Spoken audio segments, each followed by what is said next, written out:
Hi, I'm Mike. And my name? Well, my name is Joe. And you're listening to How Many Fingers Am I Holding Up, the podcast, featuring two guys getting saucy and reviewing movies in a weekly podcast form. Saucy. Saucy. So this is our second establishing shot episode, and this is serving as a pregame to the 2016 Oscar Academy Award ceremony taking place tonight. This is my Super Bowl. We were planning on recording this last night, but we did 3 episodes in a row, and we were a little too saucy last night We were to take more shots. Exhausted. So now that it's 1 in the afternoon, we're gonna, instead of taking just a shot of hard liquor at 1 in the afternoon, we're gonna pour some Kahlua and some coffee and have a nice little brew here. See where that goes. And Joe already poured his in, so I'm gonna be alone in this. Oh, I didn't realize we were. Oh, okay. Yeah. And Mike even gave me a shot Gave glass. you a very nice and then shot I just glass. glugged a bunch in, and now it just tastes like Kahlua, and then there's also some coffee in This is like the perfect ratio, so you missed out. I fucked up. Oh, God. Oh god, dude, I fucked up. Oh, God, dude, I fucked up, man.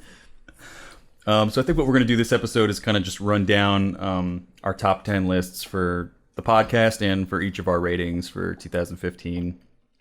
Maybe talk about what we might change or what we've learned from our first year of giving ratings. And then we'll jump into our predictions for the ceremony tonight, what we think will win, who's going to go home with the gold, maybe some discussion on some of the larger awards. Right. And then we'll see where we go from there. And also, in addition to the Oscars, I think we'd like to think of this as sort of a season finale for just the entire season that was 2015. I don't know where I was going with that. Or just like our first year of just close everything out nicely. Reviewing movies. Or I guess this is technically the penultimate episode, because we're going to watch the ceremony tonight, get rip-roaring drunk while watching it, and then we'll record an episode right after just to see how we did on our predictions and to review the ceremony itself, see how Chris Rock did and all that. So make sure you tune in for that tonight after the awards, or probably be the morning by the time you're able to Well, I'd actually like to listen think the of that episode. as the premiere. Or The premiere, ooh. Or yeah, is that what they call it? The premiere episode. So we're ending the season of on a 2000. cliffhanger, and then we're going to Right, yes. come back next season, and he's not actually dead. He isn't. Glenn's alive. Thank you, Facebook, for the Walking Dead spoilers. I could really care less. I haven't been watching, but I feel like I know everything that's going on just from everyone's Facebook statuses. Same. All right, so what do you want to do? You want to do each of our lists first, or the official podcast list? Were we supposed to make a personal list? No, but I just have it based on our ratings that we. Oh, individually true. gave. Yeah. Yeah, you don't have to do anything. Okay. I got it all here, Big Papa. All right. Yeah. Now let's jump through our overall list, our collective list. So this is how many fingers, and we've calculated each rating in order to give you our top films of the year, our top to bottom, really. Yeah. Although I guess we should say these are just the ones that we've reviewed. Right. This year. I think the one that's probably missing out that might have gotten maybe a perfect score had we reviewed it would be Ex Machina. Yeah, no, we were just talking about that. I think that would have been Came out too early. perfect in the year. score for both of us. But definitely go see that if you haven't yet. So we'll do top 10, or do you want to do everything? Let's just do everything. I don't even think. Do we need to do personal lists? They're kind of similar. We'll just go over it all at the same time. All right. So the worst film of the year. Are we starting with that? Yeah. Okay. Well, yeah, we gotta go bottom to top. Okay. Great. Yeah. The Night Before. Yeah, The Night Before, which I gave a 1.5 fingers. I gave 2 fingers. That wasn't even my lowest score, though. The next one is, which is The Hunger Games Mockingjay Part 2. I give that. That's my lowest score. I think that's the lowest score anyone's ever given anything on this podcast. I give it a 1/2 finger. I gave it 2.5. I don't know. Would you stand by that 1/2 finger for that still? Oh, yeah. Oh, yeah. That is something like we're also talking about the concept of like what deserves 0 fingers. And I don't know if that exactly deserves 0 fingers, but it's close. And I felt also very strange about giving something like that 0 fingers. I think if I were rating it today, now that it's kind of settled in more, I'd maybe give it like a 2, maybe even a 1.5. Right. because I think the 2.5 maybe resulted from it just being somewhat entertaining, but it was kind of just surface entertainment. It was also like Lindsay was there giving it a 4 fingers. Well, no, I didn't really let that affect my rating. All right. And then after this, sorry, Joe. It's okay. With 2.5 fingers, Anomalisa. Which was the greatest gulf between our scores. Yeah. I gave it a 4 and Mike gave it a 1. And this is one of those things. I mean, I know we'll talk about this after the list, but I feel like we can also talk about it during. Is if I had to go back, I don't know exactly what I'd give this, but I feel like Mike saw it and he didn't like it. And I really wanted to like it. Like I guess I just got psyched out by like multiple things, and I like really hated it when I left, and then I kind of started to sink in, and I don't even know. I don't know how I feel about this film, but Do you think you would give it a lower score? Oh, definitely. Yes. I think I would. It's funny. I think I would actually give it a higher score if we reviewed it today. I think I was just still stuck in the wake of disappointment because I thought it was going to be so good, and the ending was just such a letdown for me. Right.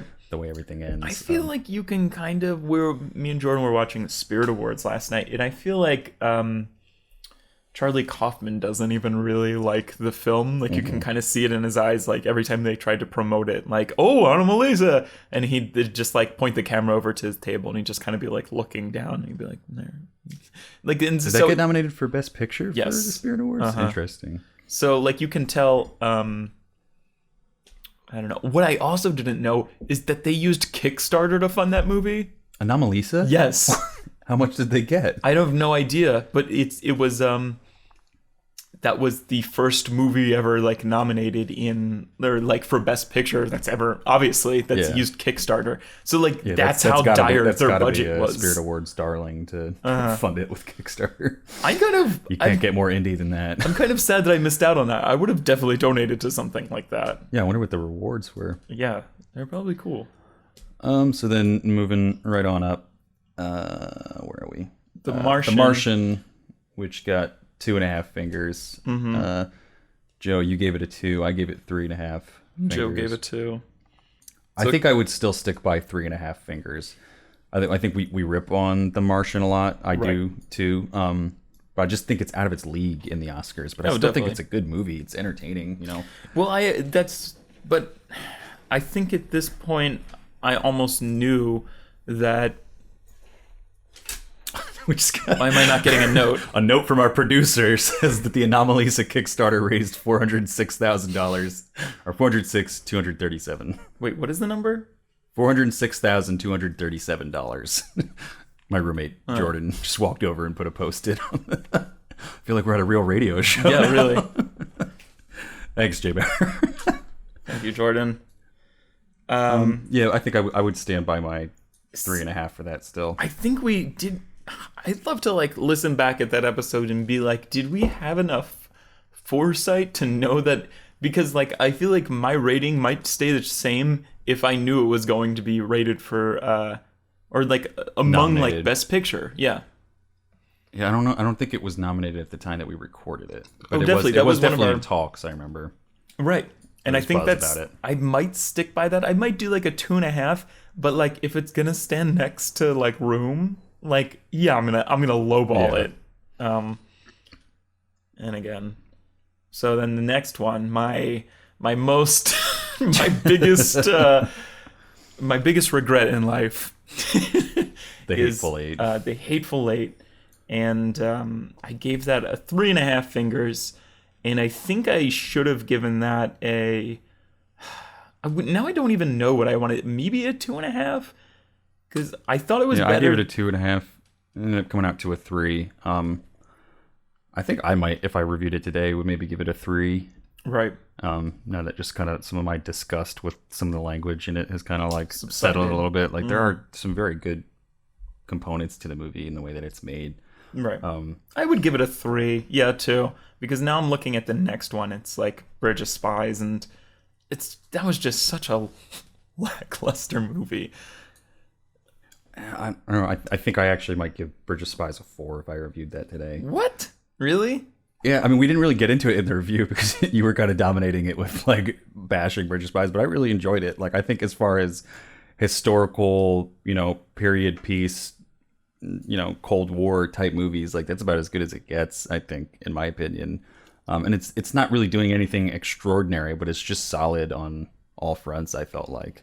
I guess I just felt like there were no real stakes. It was just kind of like, I'm sick and I just want to go home, and and I really liked the first half of the movie more. It's just like once he got over to Berlin and it's like, oh no. I felt like there were stakes in the second half just because it's like, just imagine, we're in the middle of like a Cold War. Right. You're an American, negotiating on behalf of your government, like, but you can't really talk to them. You're kind of isolated over there.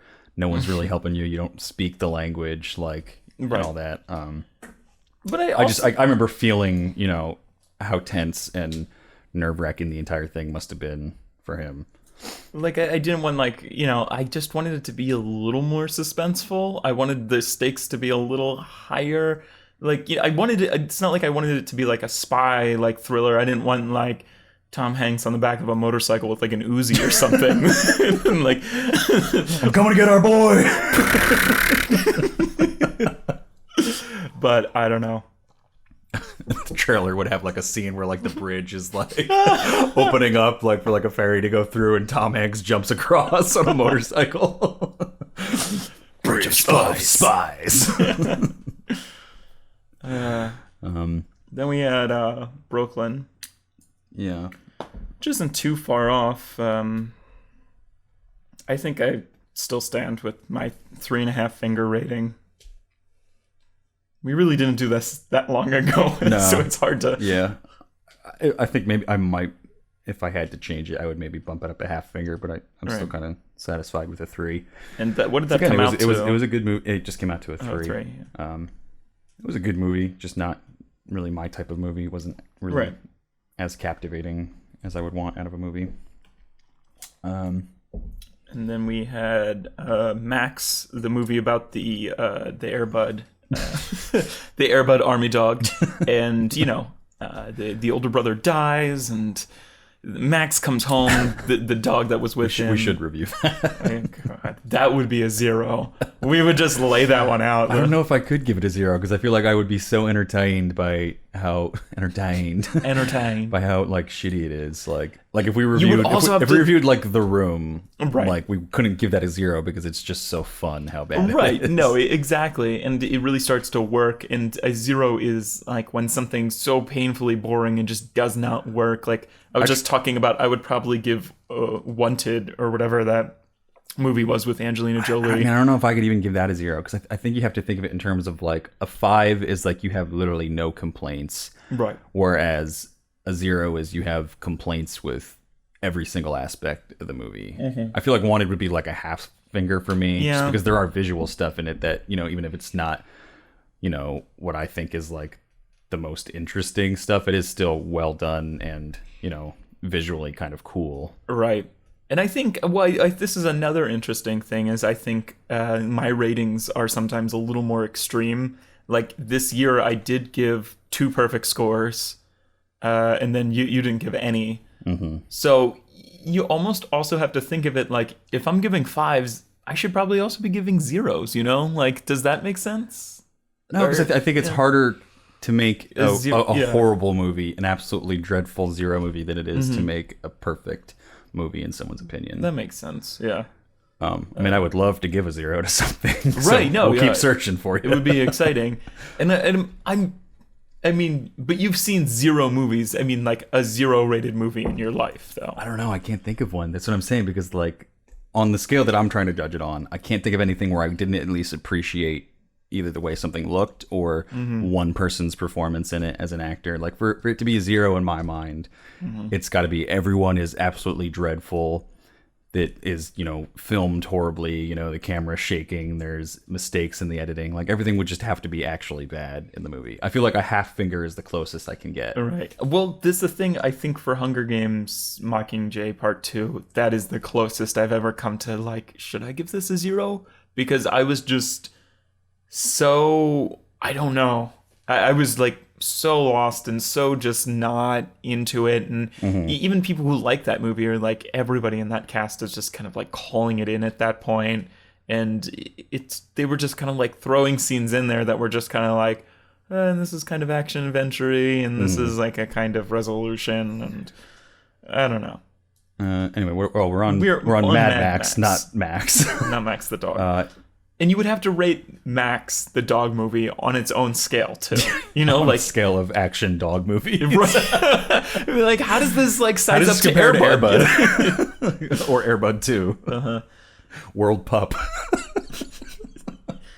So I think we gave Mad Max a 3. That was brought down a little bit by Jordan's 2.5. Oh Jesus, Jordan. Yeah, I gave it a 4. You gave it a 3.5. I think I would stick by that. A 3.5 sounds low. I thought I gave it a higher rating. I think that's also. It was also we weren't really. We were just figuring it out. Like, this was Mad Max. It was in the first batch that we recorded. Steve Jobs and Spectre. Spectre and Steve Jobs. Those ratings are kind of all over the place. Yeah. Like, where I don't even recognize myself in that rating, because we were just starting. Yeah. So I might even go up like a whole finger, maybe, that I should have. 4.5. A 4.5. Maybe. No, I think more, maybe a 4.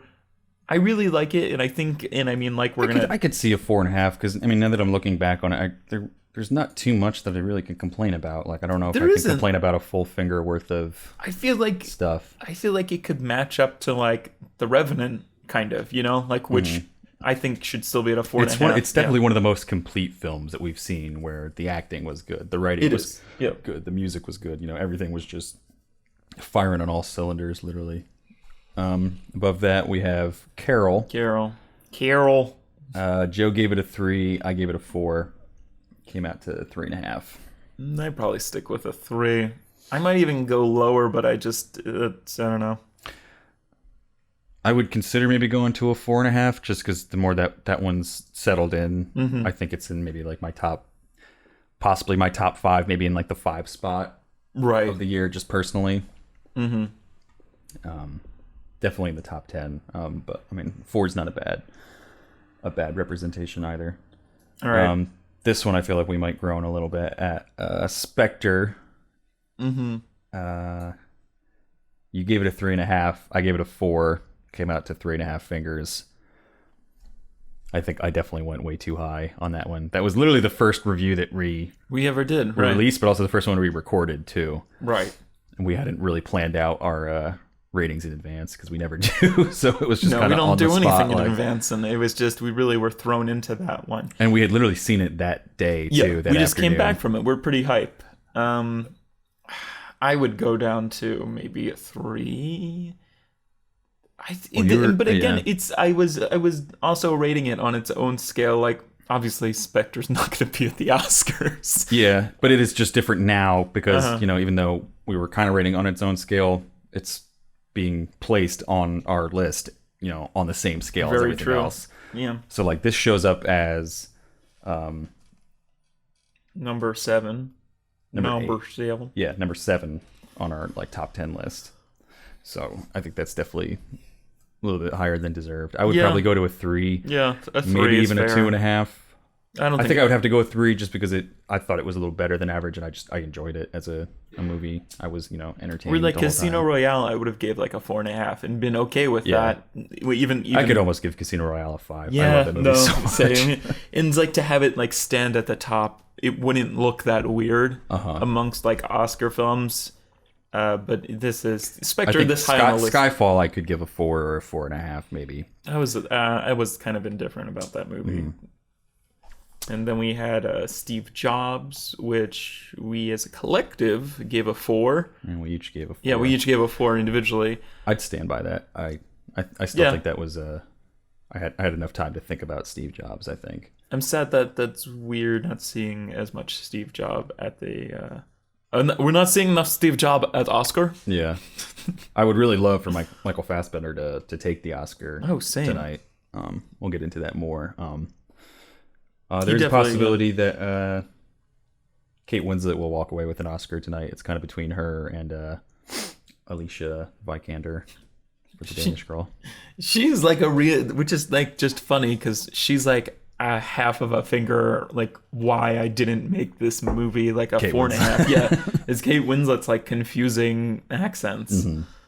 I mean, maybe not that big of a fraction, but it definitely played into an imperfect movie. I think the script maybe had a lot more to do with it too. I want to put songs in your pocket. And then we've got The Big Short. Joe and I both gave it a 4. Kevin gave it a 5. Kevin gave it a 5 because my moving speech moved him to change his score from like a 3 or something to a 5. That was like the most ridiculous guest score ever. It ended up rounding down to a 4 anyway, because of Joe and I's 4. Yeah, I think I'd stand by that score. A 4 is like, I would call it a great, whereas like a 4.5 is like excellent. Right. 5 is perfect. 3.5 and 3 are just, good. I mean, like, I could give it a 4.5 and not like lose sleep over it. Like, I would lose sleep over giving The Hateful Eight like too much credit. But no, I'm very comfortable with 4. I'm glad we gave it a 4. I'm glad. There are some people that are predicting which is kind of a surprise to me. Not that it's not totally deserving, but a Best Picture win for Big Short. Right. Which would be kind of an upset to the two obvious ones, I think, are The Revenant and Spotlight. I would like to see that, though. That is like I wouldn't hate that. Yeah. I think a lot of people don't like it, that movie. I saw a lot of negative articles kind of about how they thought it was like pandering and like, dumbing down the language that didn't really needed to be dumbed down in some people's opinion.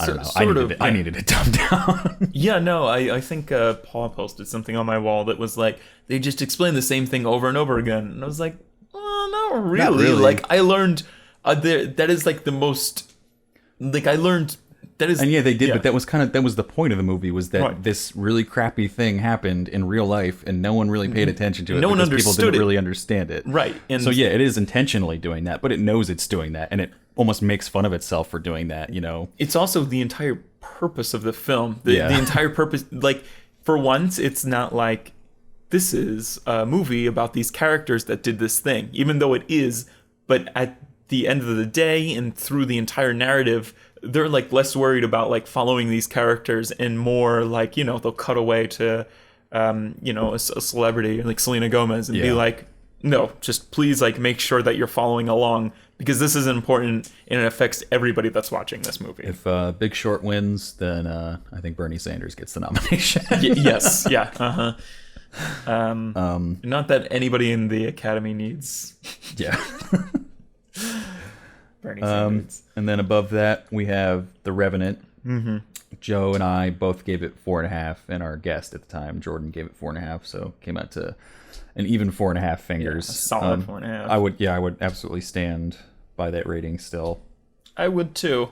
But there is a reason that I feel like I thought a lot about The Revenant, since this is one of the films that I did the most thinking about, that in Room, where if you compare those two, it's kind of like you really have to like start thinking about like, how do you rate these films, because The Revenant, again, a technical masterpiece. Oh yeah, it's an epic movie in every category. Oh, definitely. But like, I never felt as emotionally connected to The Revenant as I did with Room. I think like and I think that's the only reason that I could really deduct a half finger off of it, is that slight bit of emotional disconnect, and you do still feel. I couldn't for think the characters, but emotional disconnect is like maybe the best critique that you could. It's more just like, because I mean, it was a long movie to begin with, but because of time constraints and all the stuff that they wanted to fit in terms of his literally crawling his way to revenge. Because he's had like his throat slashed and stuff, like there's really just not a lot of dialogue for the second half of the film, so it doesn't really allow you to get to know the character, or like all you really know is just that his son has been killed and he wants revenge. Right, but even like there was like an emotional disconnect with like the relationship that he had with his son, or sometimes like the most like telling. I'm trying to think of the word. Not whatever. But just like, you know, like they'd have a flashback of like him laying down next to his son. Yeah. And like that's kind of all we got. So I didn't really get like too attached to the relationship. I think the emotions that you do feel, and they are intentional, and I think that's a good thing for the film, is kind of just the mistreatment of Native Americans. Because that you feel more than, you know, I think the personal struggle of this character, you know, even though you're watching it and you're in tune with it, I think the most emotions came out of me in terms of just the way that the Native Americans are treated in this film, and which is kind of just a huge theme in the film. Mm-hmm. But it's one of those films that also I know I was battling in my head even up until like we were about to give fingers. Like, is this a 4 movie or is this a 4.5 movie? And I still, again, something I wouldn't lose sleep over if I gave it a 4. Mm-hmm. But I'm fine with giving it a 4.5 because it's a beautiful movie, technical masterpiece, very well performed. Leo will almost definitely win that Oscar tonight. That well-deserved Oscar because he's been in so many movies. How do you not give a guy who's been in movies an Oscar? He tried, okay? Yeah. Give him an award, he tried. And also, I don't think this was us as much, but so many people are like, it was so cold when they were filming. Like, you know, like, it was freezing. Yeah, like, it can't, like not even just Leo, but, like, you know, the crew. It's kind of like Boyhood. Like, yeah, that took a really long time to film, and that was, like, a lot of effort on everybody in that movie's part, but, like, that shouldn't play into the performance as much, is what matters in the end, you know. Right. And it's like, you guys didn't have to do that kind of thing. Yeah. But it is, I mean, it's just like Oscars love that. It's just like the Spirit Awards me and Jordan were talking about. Spirit, like, you know, like indie film awards and film fest, like they love like, oh, that had like real people from his family in it. Like, you know, it's just some of those tidbits that like people really bite into. Everyone likes this story. Mm-hmm. Or just like, yeah, and that's what I also hated is when Leo was doing like the circuit and he's like, yeah, I ate a real fish. Yeah. And then that was, you see me eat that like buffalo, bison, liver? Like that was me. I did that. And they're like, all right, and again, well, people are buying into it, and that's definitely, I think that's a tactic on his part to be like, oh, by the way, I did this, but because he's got to know that this is not his best performance, but he knows he stands a chance this year. But it's also like, it's film, it's not Fear Factor. Yeah. Like, you know, like I don't care how much gross out stuff you do, like, and I don't care how cold you were. It's really how the film made me feel. Because it's also like, you know, well, you know, special effects and stuff exist for a reason. Like, you know, you're supposed to make, that's the whole point of acting, is to make people believe something's happening that isn't actually happening. Mm-hmm. So, you know, it wouldn't mean that someone did a less, you know, deserving acting job if they ate a fake fish or ate a fake bison heart or something like that. Yeah. You know? Then there was Star Wars, The Force Awakens, and this one's tough. We each gave that 4.5 fingers, and our guest Nick Ocello gave it a 5, so that came out to 4.5. A lot of guests giving high ratings. A lot of guests giving 5s.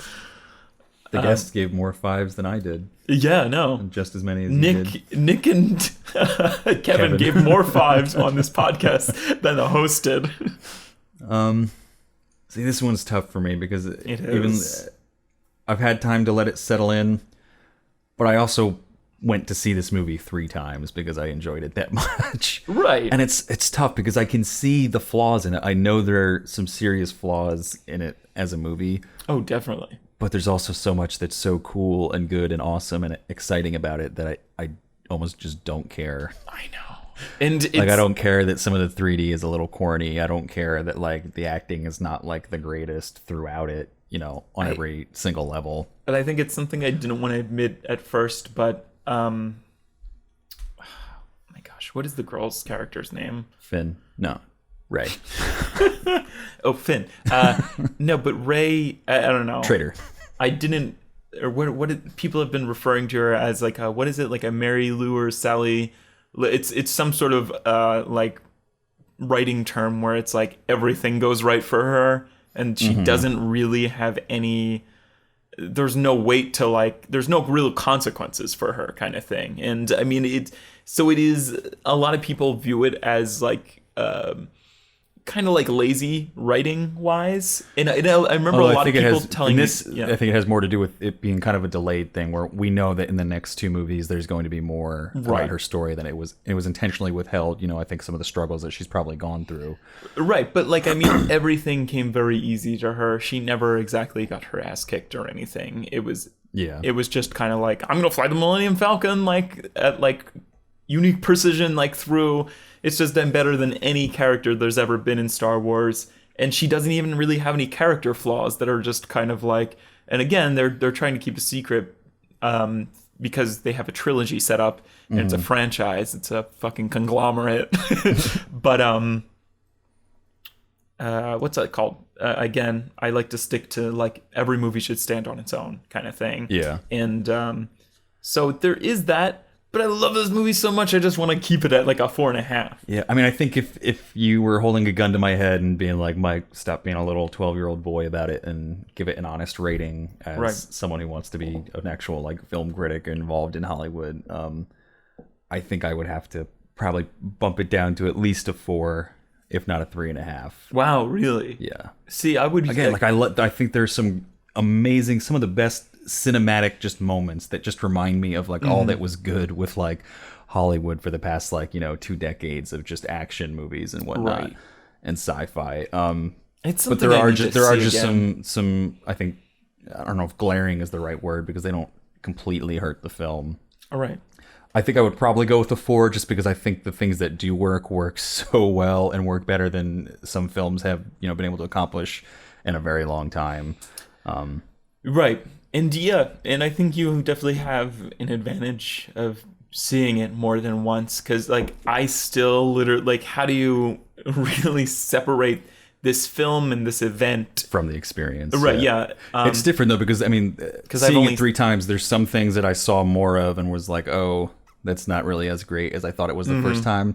But then there's some things that you see more of the genius of, especially in terms of like the climax and the way the end plays out, and just how like masterfully it's written, acted, performed, and put together at the end. I think this is one of the best like third acts of any like Star Wars movie, and then just of any like action movie of like all time. Like I think that's the coolest climax that I've ever seen.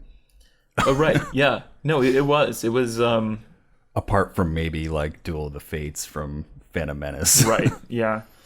Yeah. I don't know. I think I might keep it at that for now. I don't know. I think I would go down to a 4 if I had to. Yeah. I mean, I would be okay with a 4. I kind of, that and Revenant are kind of at the same level for me. Like that's like a kind of like Spectre kind of deal where, I don't know, I can see Spectre standing next to... It's also like, and this is kind of a weird thing to apply to Star Wars because it's one of the biggest franchises of all time. It's not exactly like independent film, but I think it's like something can be not perfect and even, admittedly worse than a lot of other things in its field, but you can still enjoy it. And I think the thing I compare it to is like music, where like there's some local bands that the production quality might not be the best, they might not be the best performers, but the songwriting is so good that it ends up becoming a better song than stuff that's being produced by like the best producers in the world. And I think that's kind of like that with Star Wars, where I can recognize that there are flaws, but it's still more enjoyable than like anything I saw this year. That's why I saw it 3 times. Right. 2 times in IMAX 3Ds. Oh wow. So then our next 2, it's kind of a tie for first place. It's because these 2 are above Star Wars and The Revenant if you use our actual like fractions that have gone into it. I think just because we had not just because we had a guest, but these 2, I gave both of these a 5 and Mike gave both of these a 4.5. So technically it's a 4.75, but we would just round that to a 4.5. Yeah, to a 4.5. But it is Room and Spotlight. I think I would stick with those. I don't know whether again, just because like lack of, we really only have 10 options kind of thing with the whole numbers and the half numbers. I don't know. I would keep Spotlight at, or I would keep Spotlight at 5, but if there was something between 4.5 and 5, I might bump that down to... I think that tends to be our problem, is that it's hard to... 4.5, it seems low for a movie that you enjoyed that much or respected that much. Right. Mm-hmm. But I tried to just look at it as like, well, 5 is absolutely perfect. If I have any complaints, even if they're small, 4.5 is the highest I can give it. Or even like, I just think there was... like if I could keep Spotlight at like 5 and just boost Room above 5. 5.1. Yeah, like I loved Room so much, and the more it sinks in, the more I'm like, what a like emotional, just great movie I think that's why I ended up giving Yeah. Spotlight a 4.5, even though it's so amazingly made and so like focused and well constructed. It's just perfect for what it is. It is, like, but it doesn't carry the emotional weight I think that Room does, because we're personally getting to know the victims of this kind of abuse, whereas in Spotlight you're learning secondhand through these reporters, and it's still powerful. It's their story. It's not. It just carries a little less emotional weight, and it makes it a tiny bit fraction less exciting and intriguing. Whereas Room, you're seeing these people firsthand. You're actually seeing some of the abuse that they're going through, seeing how it affects their lives and how they react to it. So you would keep both of those scores? I would still keep them at 4.5. Just because I can't, in good conscience, give either of them a perfect score, but they're about as good as it can get without being perfect. Is there one that you liked more than the other? I think I enjoyed Room. Just because we're like, that's what I was trying to get at. Is Yeah. I enjoyed Room more because it allows you to connect with the characters more and just get more invested in it. But Spotlight is still an amazingly made film, and it's just kind of the subject matter and the way that they chose to tell the story doesn't allow it to kind of shine as bright, Right. It's like Room is like 100-watt light bulb, and like Spotlight is like a 60-watt light bulb. And they're both the best, pretty much, that they could have. They're both out of the box. The best, yeah. They're the best they could have been for the type of movie they were. But I think The Room just had more potential. It's Room. The Room. Sorry. So all right. And you know what I want to kind of do is I What? want to figure out what each of our average scores was to see if one of us was more generous than the other. I would say I'm probably more generous. I'm gonna try to think real quick of like, but before we really like close out this year and like go into like the Oscar stuff, I'm gonna try to think of just other films that we did not get the chance to review, but came out this year. I can't even think of. Let me pop open. So there's Ex Machina. We already said that that would be the top. That would be number one, because we'd probably both give that a pretty large score. Oh wow, this is interesting. What? So all of your scores averaged out comes out to a 3.17, or rounded up a 3.18, or I guess a 3.2 if you really rounded everything up. All mine came out to a 3.357, or a 3.4 if you rounded them all up. So I felt like you were very generous this year. Right. I'm surprised that mine ended up that way. But I guess like you have to go all the way down to like almost like the 13th or 14th lowest movie to get to like anything below a 3 for me. Right, yeah, you gave a lot of... Whereas yours are a little bit more spread out. Like, I mean, we're both still kind of around, 3 and 3.5 for the average type of score. I definitely think the... I gave 4 4.5s, whereas you gave 2 4.5s and 2 5s, and only 3 4s. I think I gave 5 4s. And like the anchor really is like that like half point that brings it down. And that like 1.5, and then there's a 2, and there's a 2.5. So I think like that really drags. Let me figure out what our official rating comes out to. 3.2 is the official average for the year. So 2015 is a year in movies. Gets a 3.2. Yeah. So it's 3 fingers for this year. Okay.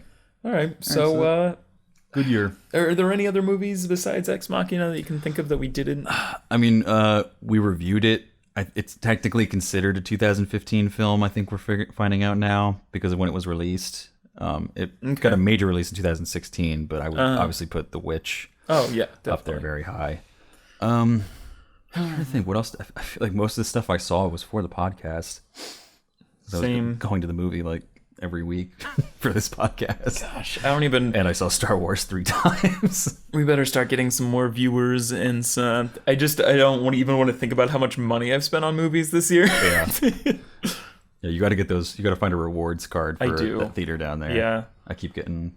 Regal is so expensive. Me and Sabri went to go see The Witch, and they're like, all right, that'll be like. I forget what they said. I was just like, what the fuck? That is so expensive. Not a good movie, but we were kind of planning on maybe reviewing it at one point. Did you get around to seeing Krampus?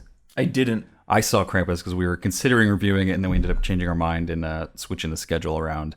That would definitely be like, I might almost put that as the worst movie of the year that I saw. Right. That was pretty dreadful. I heard it had like fantastic sound design or something though. It looks really cool. Mm-hmm. But there's some kind of really dumb stuff, and it gets into a whole weird, like, even beyond like campy horror into just like downright cheesy and dumb horror. Something we were gonna see. Sorry if I cut you off. No, you're fine. Okay. Just because when we were still planning to have Kevin's brother on, Kevin and his brother from their podcast, I saw American Ultra, which was from this year, and I actually really liked that. I don't know where I'd place that. It's definitely somewhere more in the middle, but I thought it was going to be really bad, and that's the one that was written by Max Landis and directed by the guy who directed like Project X or something. You have an idea what kind of fingers you would give it, or? I really don't know. I don't remember. Probably like a 3.5 or something. I think I would have given Krampus a half finger if we had reviewed that. I think if we had reviewed it when we thought we were going to, it hadn't fully set in yet. I might have given it like a 1.5 or something. But now that I've like looked back on it, it was just a dreadful movie. All right. I think now it's time to maybe move on to our predictions for tonight. The Oscars tonight. So we've filled out some cute little Oscar sheets. I guess we'll just maybe move from the second page forward. Yeah, definitely. Just go category by category. But I mean, as far as Oscars, go on. Well, I was just gonna say we pretty much read everything in the Oscar nominations episode, so we're kind of just gonna go category and say what we picked rather than reading every single name, because it's just a repeat pretty much in every category. Yeah. So you wanna start us, or you wanna switch off as we read it or whatever? Sure. So we'll start with the bottom category. It's not really one of the less important ones. I think they just kind of spread it out on the sheet. Yeah. But writing original screenplay, I picked Spotlight as my prediction to win. Spotlight too. I would love to see Ex Machina win. I'd love to see Ex Machina win anything. Yeah, I'm not counting on that to win anything. Mm-hmm. And then there was writing for adapted screenplay. I have The Big Short. As do I. It's predicted to win. I don't see. I would love to see Room win. Room won last night at the Spirit Awards. I would love to see Carol, I think, win the most out of all those. Room as well, I would not hate, and I would not at all be mad if Big Short won. Oh, definitely, yeah. I'd be very mad if The Martian won, and a little disappointed if The Brooklyn won. The Brooklyn. BX, what? Then visual effects. I've predicted Star Wars: The Force Awakens to walk away with the gold. I've predicted Mad Max Fury Road. So our first difference. But again, would absolutely love if Ex Machina could get something. God. Of course, yeah. Truly deserving. And I wouldn't hate if The Revenant won or Mad Max. The only thing I would really hate, again, The Martian. Right. There was nothing special. All right, and then for sound mixing, once again, I have Mad Max Fury Road. I have The Revenant. All right. And again, if The Martian won, I just don't want it to win anything. I just want Ridley Scott to just be humiliated tonight. Yeah. Or Bridge of Spies. What was that really? Why is that up for sound mixing? I think it being a bigger picture. Right, a lot of the other stuff is smaller. Yeah, I think there's more deserved. Like when they get into this stuff, I feel like these are the. Sometimes with like actors, they'll appreciate the little guy, but with like some of this stuff, I mean, besides Star Wars being up for everything, I It's just, I don't know. They can't really appreciate the smaller films. Yeah, smaller films for that kind. I mean, I guess because Bridge of Spies does have like, you know, the U-2 bomber scenes and stuff like that. There's some other stuff that goes on. Moving up to sound editing, I have Mad Max Fury Road. Mad Max Fury Road for the third time. It's really, I think it's supposed to sweep tonight for like these kind of awards. I think a lot of the technical stuff is really just, you know, is Mad Max going to win it or is The Revenant going to win it? Right. One of those is going to be the high tally winner for most Oscars tonight for sure. But again, I wouldn't hate if Star Wars won that or Revenant. And then there's did you just announce that one? I did sound editing. So okay. Short film. So short film, live action. I have Ave Maria. I have Ave Maria, but I haven't seen any of these, so I was just trying to go by what everyone was saying. I've seen the trailer for both Ave Maria and Stutterer. I think Stutterer looks a lot more interesting. I've heard it's between Ave Maria and Shock, and Stutterer being kind of the third possible spoiler. Stutterer looks like a film almost that we would make. Like, it looks like pretty simple. Like mumblecore or like? Not exactly, but like more along the lines of I don't really know. It's just a more just short film. And this next category I think is obviously the one that we're the most invested in, short film animated. And I predicted and absolutely know that it will win Bear Story. Jordan's I haven't seen any of these, but I just think that's I just love that name, Bear Story. Because we refer to Jordan or Jay Bear as our bear, and he's back there pumping his fist. He was the first one to predict it. He's like me and Mike are like looking at what's more popular like online that people are favoring, and Jordan's like, I don't even have to see. I'm just gonna Bear Story all the way. I picked Bear Story. We'll keep you posted on what wins, but this is go Bear Story. This is one of those things where even with a lot of the bigger films, since we did the Oscar nominations episode, at that point I don't think we saw Room or Brooklyn or a few others maybe, and we've seen more since then. But especially for short film animated, now I've seen two of those. Really? Which ones? We Can't Live Without Cosmos.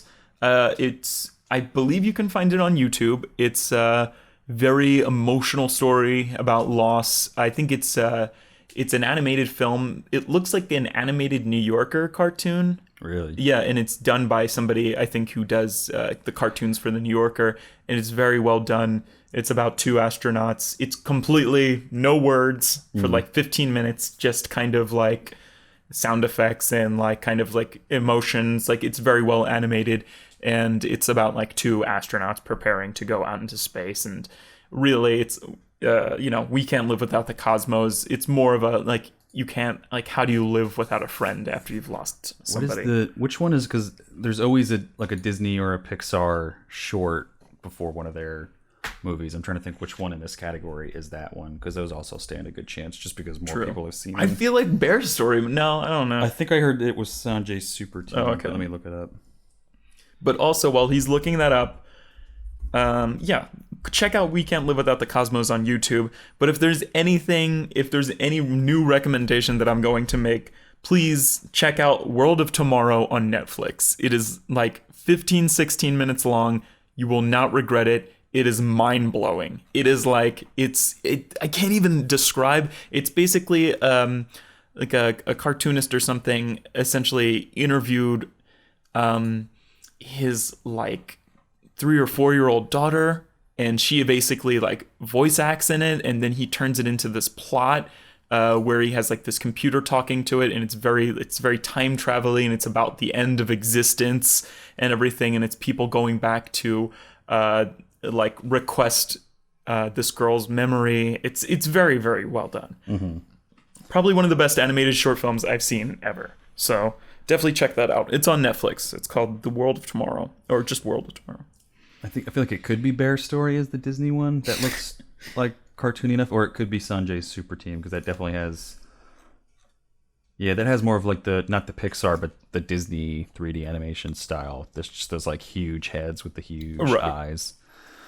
So it could be either of those. and I had heard that it was kind of between. I heard between Bear Story, Sanjay's Super Team, and World of Tomorrow. Yeah. But in my opinion, it can only be Bear Story. But even you guys will both like World of Tomorrow. Definitely check it out. And then the next category is production design, which I have once again Mad Max Fury Road. Same here. All right.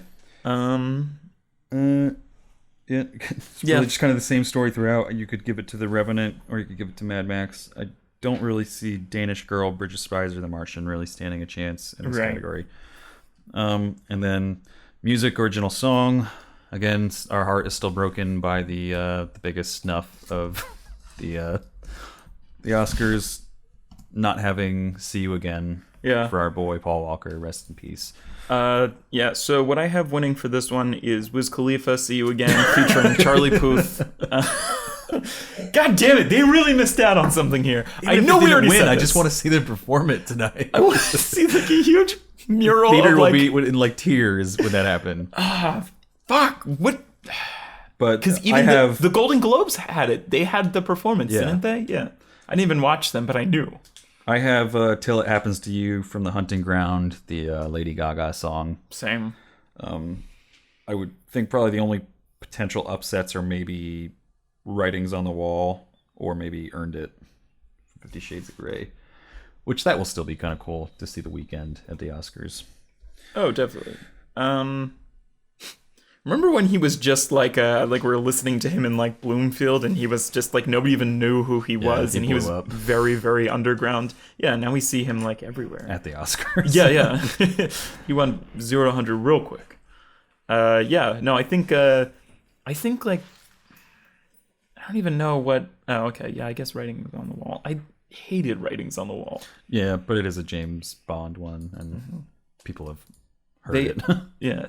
I think since Radiohead released that they were asked to do it for Spectre, and they made like this beautiful song for Spectre, and like obviously the studio was like, this is too weird, why would you think we would use this? Yeah. But it would have been a really great song. Not that I love Sam Smith, and Disclosure mixed it, and but it sounded nothing really like either. That'll be a good performance to watch tonight. Yeah. Okay. What do you got next? The Hateful Eight. Oh, for category. Oh, am I announcing this one? Yeah. So it's music, best original score, and like I just said, Hateful Eight. Yeah, and this one I took a chance on. I put Star Wars just because I like the score so much, and I have a hard time seeing the Academy go against John Williams sometimes, just because he's always there. And this is a return to one of the most famous scores of all time, and I think Hollywood loves Hollywood. So I'm predicting Star Wars, but it would probably have to be a spoiler to the Hateful Eight walking around with that score. You know what would be really great in this category? The Revenant. Yeah. They didn't get disqualified because that score blows the Hateful Eight out of the water. Yeah. Well, at least we'll get to hear like little snippets of it for the million awards that it was nominated for every time. So then makeup and hairstyling. I have Mad Max Fury Road. I can't really see anything else winning this category just because it wasn't just, period recreation. It was, future apocalyptic, inventive. And it was like the mood of the movie was affected so greatly by the makeup and hairstyling. Usually this kind of, I don't want to say it's a throwaway category. It's something that I'm usually less interested in. But this is one of the years that I'm really, really rooting for this Mad Max to walk away with the gold for this category. Right. Yeah, obviously. And I have the same thing. I really hope it does. And I know we talked about this even in the nominees. I don't want to repeat myself, but yeah, I think Mad Max Fury Road should win. And if it doesn't, then I want the 100-year-old man who climbed out the window and disappeared to win, just so someone has to announce that. Or I'm just going to cheer for that just because it's the only thing they're nominated for. They get to go to the Oscars. What a cool experience for them. That would be a cool story. So then we have foreign language film. Again, I never finished Mustang. I know that's favored a little bit, but I'm still going to go with Son of Saul. I heard Son of Saul was the clear favorite. Yeah. I actually couldn't find anywhere else that thought anything but Son of Saul was going to win this category. Oh, really? I saw But I always feel like foreign language is different. Like, I think not as many people see it, especially for reviewers over here. So right, it's kind of there's always just kind of one movie that everyone is predicting every year. And then we got film editing again, Mad Max Fury Road. Yeah, I also have Mad Max Fury Road. But I really like everything in this category, especially for editing. I would really love to see Big Short get this if it did, just for that kind of disjarring editing style. I would love to see Star Wars walk away with it, just for the way that they cut together the climax at the end with all the different things that they're juggling going on. But I think it's probably going to be Mad Max. Onto the big boys. The first page. Well, I guess we have two kind of smaller ones. All right. For documentary short subject, I have picked Body Team 12. As did I. I haven't seen it yet, but from what I understand, it's about fighting Ebola, and the documentary team was actually with them during some of the Ebola scare. Right. So there's just like real action kind of going on. So I think that would fare well, but haven't seen any of them, so really I have no idea. Yeah, no, I hear great things about Girl in the River, but I couldn't even tell you what it's about. Documentary feature. I've heard that it's pretty much just it's Amy. Yeah, Amy through and through. If it was something else, it could maybe be What Happened, Miss Simone, or The Look of Silence. Right. I think The Look of Silence won last night at the Spirit Awards. Jordan, do you remember? Yeah, it did. Our producer, Jordan. Yeah. Jordan, can you write me a note? Just have it say yes. I think so. All right, and now we're going to move into the Big Boy Awards. Big boy time. All right, so... I just realized that these are alphabetical. Oh, okay. Oops. Anyway. Well, it kind of works out anyway that the bigger ones. Oh, yeah, definitely. But directing, which is like, I think that's usually like the second to, that's like the penultimatum award. So this is a pretty big one. And I'm going to give it to our boy for The Revenant. Inarritu for the lovely dogs. The lovely dogs. The lovely dogs. The lovely dogs. But yes, I also have Inarritu for Revenant. I think, but again, these are all five of these were some of my favorite movies of the year, and wouldn't hate if any of these really walked away with the directing. I think it would be really cool for Adam McKay for The Big Short, just because that's kind of a surprise, right? And kind of a newer role for him. And Spotlight would also be very cool too. Yeah, I think the person who has the highest odds of winning this besides is George Miller for Mad Max Fury Road. Yeah, and well deserved. Definitely. It sucks that like falling in last, like the lowest odds of winning is Lenny Abrahamson for Room again, because director really makes or breaks that film. Like it's the difference between like a Lifetime movie, especially when you're dealing with kid actors and whatnot. Definitely. So I would love to see that as well. Probably not going to happen though. And then we got costume design. Again, similar to the makeup and hairstyling, I've got to go with Mad Max for prediction, but also just for who I would really want to win costume design as well. But there are some people saying that I can't remember the costume designer's name, but she was nominated for both Carol and Cinderella, and she's been nominated like 10 times in the past for costume design, so it could also be hers to win. I think Cinderella is the favorite to win. Really? Yeah. But I think it's gonna be Mad Max. I hope so. They always pick a weird. They always pick like a weird movie. Like I would not be surprised at all if Cinderella won. Yeah. Maybe I'll change. That was last year though. I'll change mine to Cinderella just to make it interesting. Okay. So just one of us has one and one of us has another. Cinderella. And after that, we have cinematography. I think one of our most anticipated awards of the night. Right. For sure. How does anybody else win this award? Yeah. We got to give it to Chivo for The Revenant. I'm going to send him good vibes via Instagram. And he's going to say, exclamation point. You guys are going to have to go back and listen to all these episodes so you get all these jokes that we're bringing back. But if it wasn't The Revenant, which, I mean, I'll be mad, but I would think I'd be the least mad if it wasn't The Revenant, if it was Mad Max or even Hateful Eight. Maybe even Carol, but really it just needs to go to The Revenant, and we shouldn't even be having a discussion. Carol won last night at the Independent Awards. True, but I guess some of these probably weren't even there. Right. No, yeah, obviously The Revenant wasn't there. And then we have... Is this me or you? I forget. I'll take it. All right. We have animated feature film, and it's probably just hands down going to be Inside Out. From most what I've heard. Yeah.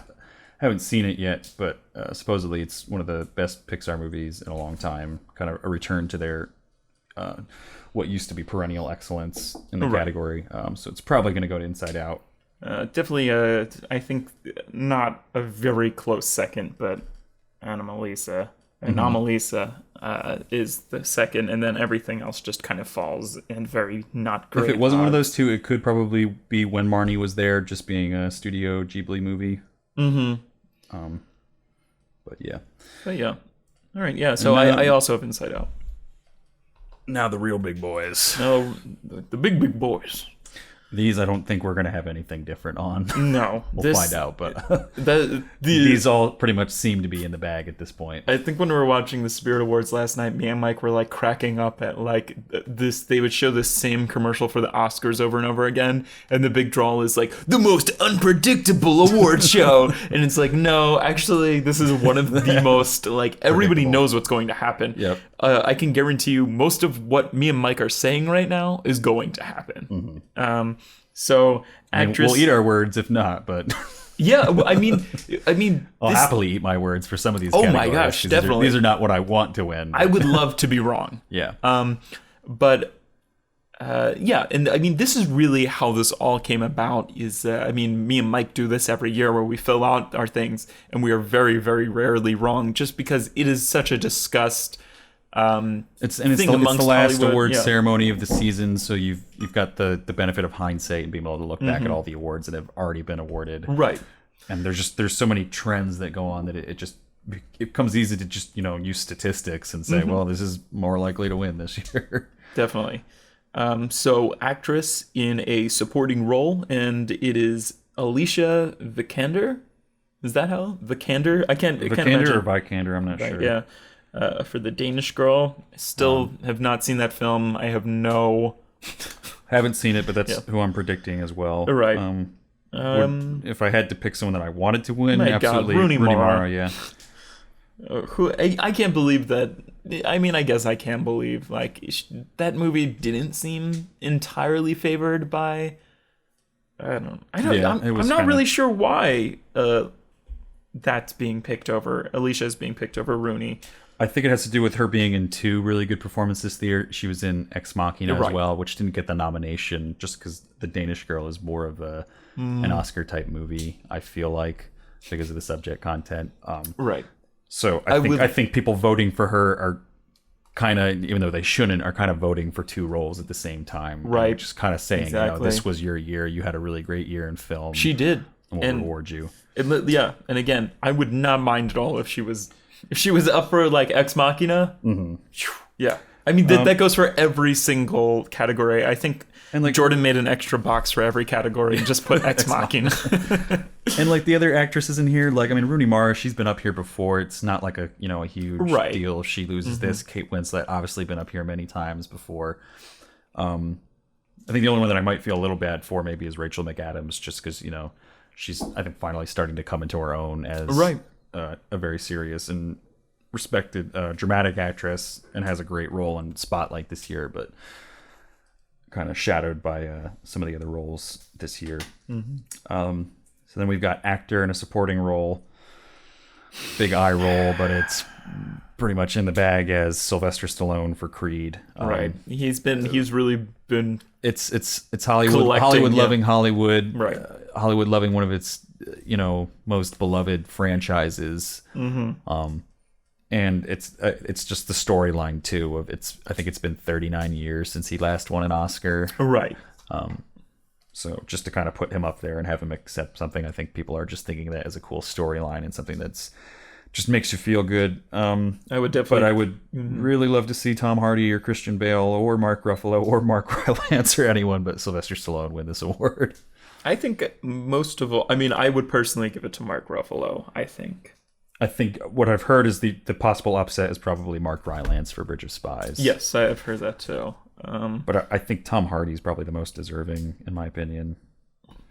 And, maybe due for one just because he's put in a lot of good performances. Oh, definitely. I mean, Mark Ruffalo as well. So then we have... These are the big boys. The actress in a leading role. And I think it's just super obvious. I think we can both agree that it's going to go to Brie Larson for Room. Yep, also have that. I can't see this going to anybody else. She's won everything before this. This is the best female performance I've seen in recent memory. J-Law, she's had her, obviously plenty of Oscar attention. I don't think anyone's going to feel bad for her. Because she won the... Charlotte Rampling was sort of trending towards the top for a while. And then she made some kind of ugly comments during the whole Oscars so white type thing. I don't think we'll have her received very well. I think it's old white people kind of, and this isn't trying to be like ageist or anything. I think it's literally just, did I talk about this before? But it's like literally like this woman who's probably acted her entire life kind of is just kind of like fuck this old white bitch. Like, why isn't Michael B. Jordan in here? And like, obviously there has to be some sort of response. Like, no, I've worked for this my entire life. Like, why would you think I mean, and it's also just that kind of like, anytime there's like a discussion of race or racism where there's just that natural inclination as someone of, white privilege to kind of be like, definitely. well, not me. Like, it's not my fault. I did a good job this year. Like, I deserve this. So, I mean, but still kind of ugly comments and definitely won't shine well on her. I think Jennifer Lawrence is like the last though. I think she is the worst odds for this, honestly. Yeah, and I do think that was she Cersei or Cersei, however you say it, Ronan from Brooklyn was very good, but she's so young that I don't think anyone's like, oh, we have to give it to her. She's going to be up here many times in the future, I feel. Oh, definitely. The only one that I might feel a little bad for is Cate Blanchett. It's because I do think I think this is like a defining role for Cate Blanchett, in my opinion. Probably the best I think I've ever seen her. And she's had some very great roles before. And again, she will be back, but I really, really enjoyed her role in Carol. Definitely, same. But at the same time, Brie Larson, that is also a career performance right there. So I couldn't believe that. Won't be mad if that Jennifer Lawrence won the Golden Globe. I was just kind of like, like it was a big eye roll. I was talking to Jordan about this last night. Sorry, I'm about to spew some Jennifer Lawrence hate. But I feel like in American Hustle, like I had like enough trouble believing that she was like 30. Like she just kind of like always appears to me like as like some kid playing dress up kind of in movies. And then in Joy, she's supposed to be like a 40-year-old woman, like at parts, and it's just kind of like, yeah. And I mean, she's also kind of fallen out of the public's favor with that whole phone scandal at the Golden Globes. So she's gonna have to do some serious PR, I think, in the future, just Definitely. to. She's gonna have to talk about Hollywood's pizza. darling girl again. Yeah, I'm sure she'll trip or something. Yeah, she's got to go for that third trip in a row, third trip in a year. Do we want to predict that tonight that J-Law will trip at some point tonight? Will J-Law trip or not? We'll add an extra category to this. Best trip at the Oscars. Last year, so she tripped to go get the award, and then last year was a little more subtle, but it just blew up. Like it was like she tripped on the red carpet, and like you can, if you watch it and like replay, she's just kind of like looking around it. Whoa! She's just like us. She has feet. I'm not used to heels. I'm used to just hanging around with you guys, right? In our normal tennis shoes. Isn't that what we wear? And then another one of the big three, actor in a leading role. It's Leo's award. We can kind of just wrap it up at this point. It's either whether it's deserving or not. It's just an inevitability. That I almost feel like it's kind of the Oscars being like, all right, let's just get out of the way. Let's give him his Oscar so people can stop tweeting us and telling us to vote for him. Right. Yeah. Which stinks because it is. It's definitely far from his best role. Mm-hmm. I wouldn't say far, but it's not his best role. But no, I think it's either his or it's anybody's. Like, I think it's so far. Yeah, I mean, I can see Eddie Redmayne because of the subject content. He tweeted or like did some sort of press thing where he's like, I think Leo should win. He's like, yeah, because you already have your Oscar. They also have that in the trailer for the Oscars this year when he got the award last I can't believe it. Mrs. Doubtfire.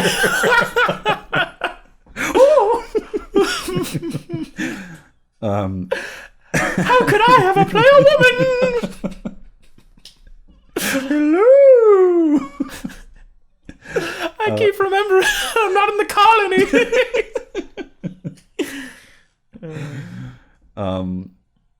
But I would love to also see Michael Fassbender walk away. I don't know if I could call it a career performance because I feel like every performance he does is a career performance. Right. But he was so good in Steve Jobs. If Matt Damon does it, I will literally blow my brains out. If Matt Damon does it, this might be one of the last episodes of How Many Fingers podcast you ever hear. Or we're just gonna stop covering the Oscars. The Oscars next year we'll only do blockbusters from now on. We'll just cover the Golden Globes because if we're gonna all be that ridiculous, that we might as well just go to the Golden Globes where they're nominating like novels for Best Picture and like. Or like comic books, like maybe the Oscars know that he's going to win already, and that's why they're calling it the most unpredictable award show. Oh, everything goes to The Martian.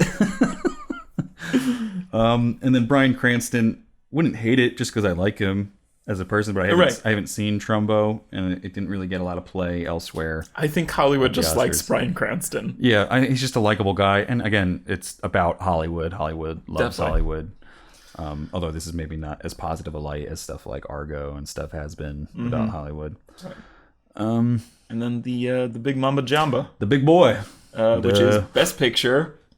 And we have The Big Short, Bridge of Spies, Brooklyn, Mad Max Fury Road, The Martian, The Revenant, Room, and Spotlight. And whereas I once was leaning towards Spotlight, I think I'm going to have to settle for The Revenant. Because it's been a switch.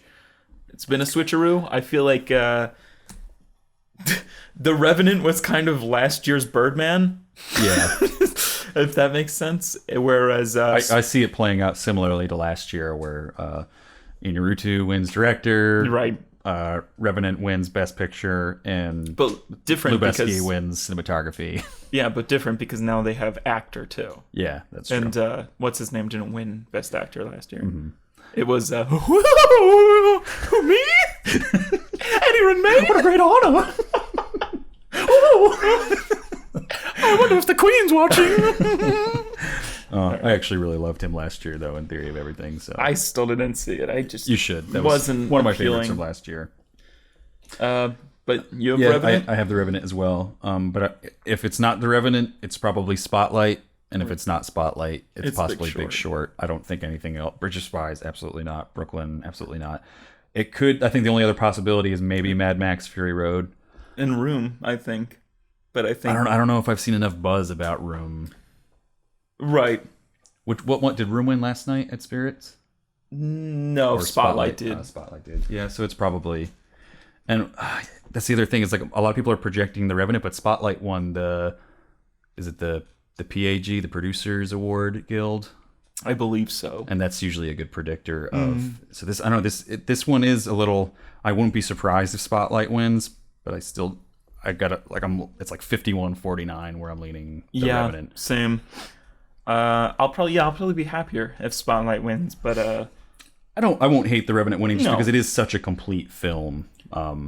I'm almost just cheering for The Big Short to win, just because like that would be it would shake things up. I think. That would be a fun group of people to see. Accept, definitely like, the award because there's just so many like big stars in that movie, and Adam McKay is I think just a nice, very well respected. He's and a funny guy too. Yeah. So that would be cool. That would be a great start for like a complete shift in his career. Oh yeah, his life would be completely changed after that. Whereas Iñárritu and his team are kind of, we've already been here before many times, and they're gonna be here many times too, yeah. because they're a movie machine now. I mean, it went from Birdman to The Revenant. It's yeah. Whatever they do next is gonna be so highly anticipated by everyone. Oh my gosh, us included. I feel too. Yeah. So that's our predictions. I think we kind of covered everything. The other cool thing just to note is that on Oscar.go.com, there's an Oscars challenge where you can submit your ballot to the Oscars, and if you get a certain amount right, there's some prizes for the most right, and then I think there's prizes for each category. So before tonight, we're gonna input our Oscars into that and see how we do. You guys should as well. Do the same. And feel free to tweet us what you guys, for predictions and stuff. And I guess I should also say that we're going to be trying to live tweet the ceremony tonight. And just a little bit about the ceremony. The red carpet coverage starts at 7. They always say, the Oscars start at 7, but it's just the red carpet coverage is at 7. So if you don't want to see that, tune in at 8:30 when the awards actually start, Eastern time, hosted by Chris Rock. And I think the big thing everyone's kind of waiting to see is how is he going to handle this whole Oscar whitewashing scandal thing that happened this year. Right. I would expect probably the president of the Academy is going to make a statement to that effect tonight, which I think is a smart move. I think they kind of have to. I would be kind of surprised if they just don't recognize it. There has been.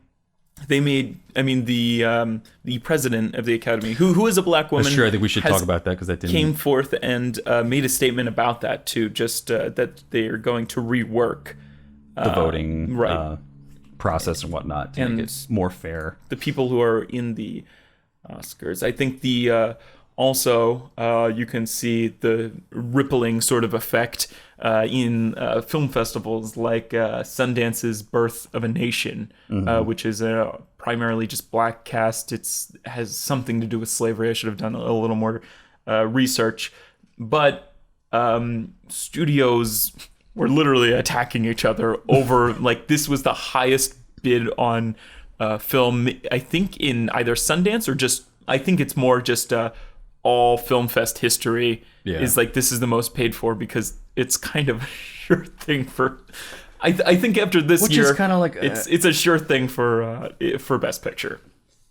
It's just kind of it leaves a bad taste in my mouth because it's almost like you want something like that to happen for the right reasons and not because people are feeling guilty about what's happened in the past. It is. That does suck. But I mean, again, early prediction: Birth of a Nation for Best Picture next year. Everybody who's involved nominated for an Oscar. What else do we got here? I don't know. And I still, I don't think I've changed my opinion that much on the whole thing. And again, I do have a sour taste in my mouth from when I saw that bidding war. I was like, there's only one reason. I mean, I'm sure it's a fantastic film. I think it won Sundance or whatever, but still Sundance has such a hard time breaking into Best Picture that now I know this isn't just going to be a nominee. It's going to be definitely a front runner. Yeah. And again, it's, the more I think about it, the more, and I think this might not be a favorite opinion, it's not like an election, it's like an industry awards event kind of, where it doesn't have to be a certain way. I mean, I obviously understand, and I don't want to dig myself into a hole, but it will be interesting to see who shows up and who doesn't show up. I know Morgan Freeman and Kevin Hart boycotting the Oscars and whatnot. Yeah, Morgan Freeman, Kevin Hart, they're all giving awards tonight. So there are a decent amount of And there was a while where people were calling for Chris Rock to give up the hosting job. I forget who it was that was speaking on it, but was no, don't get that's a great honor to host this. Right. Why would you give that up? That's the opposite of pushing for progress in any area. Fucking keep that honor, host it, and then just roast the Oscars the entire time, which I'm kind of hoping for. I think the Oscars could do with a little bit of a silliness. They poke fun at themselves. You know? Yeah. I think the Oscars are smart. They've definitely are cornering the writers into like, just make fun of us, please. Yeah. You know, like that's We deserve it. right. Yeah, We're so guilty. right. And it's going to be great material, and it's going to start like another conversation where it's like the Oscars. That's what I hate. And I don't want to go into another thing, but I hate how I saw a bunch of articles where like the Oscars could take a page out of the Grammys books, like, you know, and I was like, oh, shut up. Like, they gave the black awards to the black people. Like, it's like, you know, like, oh, I'm so proud of you that you guys didn't give best rap album to Macklemore this year, guys. Yeah, right. Like, you know, like Kendrick Lamar won best rap album. Wowzer! Like, we're really coming far. Like, no, you gave it to Taylor Swift, Bruno Mars, and Ed Sheeran, like the three whitest people on earth, got the three biggest awards. Bruno Mars is something, but something. But no, it's like. Well, I think a lot of it had to do with Kendrick Lamar's performance. Oh, definitely, too, of All Right, just, which was great. But still, don't tell me that that's progress. Yeah, you know, it's kind of like, I don't know. It's kind of just the status quo for the Grammys. I mean, I don't know. I've never had a lot of respect for the Grammys. No, the Grammys are kind of a garbage award. Yeah. I almost like respect like the VMAs more than the Grammys. Oh, definitely, sometimes. Yeah. So yeah, like I said, we're going to be live tweeting the awards tonight. So check us out on HMF Podcast on Twitter. We'll post some funny pics of us hanging out. And you want to see jokes? See some jokes. We'll have jokes going all night. And then make sure, if you're interested, tune in right after the Oscars. We're going to start recording immediately after just our reactions to the ceremony. Mm-hmm. Hopefully we'll be all nice and lubed up and drunk at that point from drinking during the Oscars. And then we're going to edit that immediately. Joe's going to drive home after he's sobered up. Don't worry, Joe won't drink and drive tonight. Yeah. And then I'll try and post that right away so that you guys have time to listen to it in the morning before work or whatnot. And because obviously this is going to be the biggest discussion tomorrow is how tonight plays out. Definitely. So you'll get the scoop here. Get the scoop here first. From the source. From the source. I think that's pretty much it. Just to get our kind of usual wrap up in there, make sure you check out howmanyfingerspodcast.com. It's a mess. We said this in future episodes that will come out after this, but since this is going to come out today, and you might check it out today, it's a mess. We just switched domains and whatnot so that we can implement some more features on the site. The biggest of which being that the rating system is now in place. Right. So if you go on to each post, you can see what we've rated it, and at the bottom of each post, you'll see a little top 5, top 10 type list where you can see what we've been giving other pictures, what did well this year. And speaking of ratings, make sure you check us out on iTunes and all your favorite podcast apps and give us some good, big old, juicy 5-star ratings. Or and, put a little text in there, too. Put some words in there. Tell us what you like about the podcast. It really helps us for search results and whatnot on other podcasts and related and favorites and all that stuff. Pushes us up, yeah. And then we recorded a bunch of episodes last night, and those are going to be coming out soon. So this Thursday, check out our review of 13 Hours, The Secret Soldiers of Benghazi. After that, we've got Hail Caesar, Deadpool, and The Witch all coming up this upcoming month. So make sure you check out those reviews. Those are pretty cool. Yeah, and they're all 2016 released movies. So this is essentially the end of 2015. This is the end for us. Thanks for listening. Thanks. Good night and good luck. No, but seriously, thank you guys for listening to this podcast. It's been a lot of fun this year. Joe and I have been joking because we've been involved in a lot of projects in the past, right? Just from short films to, even like dabbling in like DJing for little like mashups and stuff. Joe and I have tried our hands together at a lot of different things. YouTube sketch comedy. We did a Minecraft griefing thing for a documentary series. Yeah. We've dabbled. We've done a lot, and this is the thing that has seemed to stuck around the longest. Definitely the most consistent. I think we've got a good formula going. We're planning to keep it going for as long as possible. We're just having fun with it, and glad to hear that you guys are enjoying it, and you've had so many kind words to say to us. So thanks for listening. Keep listening, and thanks for being our friends and our fans. Definitely, and thank you always for sharing us, whether it's on Facebook, social media, or by word of mouth. Some episodes do very well, and we can tell it's from you guys sharing these episodes. Yeah, absolutely. So thanks for all that, and let's sign out of this so we can get ready for the awards ceremony tonight. And get on our tuxes. Get on our tuxes and stuff. I have suits we can put on if we want to do that. Oh, yeah. Well, you probably won't fit into my suit. But signing out for How Many Fingers the Podcast, I'm Mike. I'm Joe. And we'll talk to you later tonight.